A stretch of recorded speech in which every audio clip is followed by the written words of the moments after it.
அட்டகாசமான சுவையில ஒரே நிமிஷத்துல ரசம் எப்படி செய்யுதுன்னு பார்க்கலாமா? இதுக்கு முதல்ல ஒரு ரசப்பொடி செஞ்சு வச்சுக்கலாங்க. ரொம்பவே டேஸ்டியா இருக்கும். ஒரே நிமிஷத்துல நீங்க ரெடி பண்ணிடலாம். எப்படி செய்யுதுன்னு பார்க்கலாமா? கடாயில 1 கப் அளவுக்கு துவரம்பருப்பு சேர்த்து மிதமான தீயில 3 ல 4 நிமிஷத்துக்கு கருக விடாம வறுத்து தனியா ஒரு பிளேட்ல வச்சுக்கோங்க.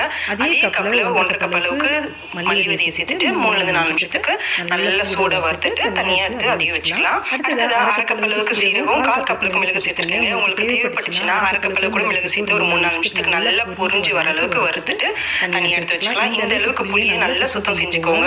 நார் எதுவும் இல்லாம க்ளீன் பண்ணிட்டு சேர்த்துட்டு இது ஈரப்பதம் போற வரைக்கும் நம்ம வதக்கிக்க போறோம். இது கூட ஒரு 10 ல 15 வரமிளகா உங்க காரத்துக்கு ஏற்ப சேர்த்துட்டு ஈரப்பதம் போற வரைக்கும் கலந்து விட்டுக்கோங்க. அதே சமயம் வரமிளகா கருகிடவும் கூடாது. மிதமான தீயில வச்சு நல்லா கலந்து விட்டுக்கோங்க. கடைசியா ஒரு கைப்பிடி அளவுக்கு கருவேப்பிலை சேர்த்துட்டு கருவேப்பிலை நல்லா மொறு ஆகிற வரைக்கும் கருக விடாம நல்லா பொரிச்சு எடுத்துட்டு தனியா எடுத்து வச்சுக்கலாம். இப்ப நீங்க இதுலயே பூண்டு சேர்க்கணும்னு நினைச்சீங்கன்னா இந்த அளவுக்கு பூண்டை இடிச்சிட்டு 3-4 நிமிஷத்துக்கு வதக்கிட்டு பொடி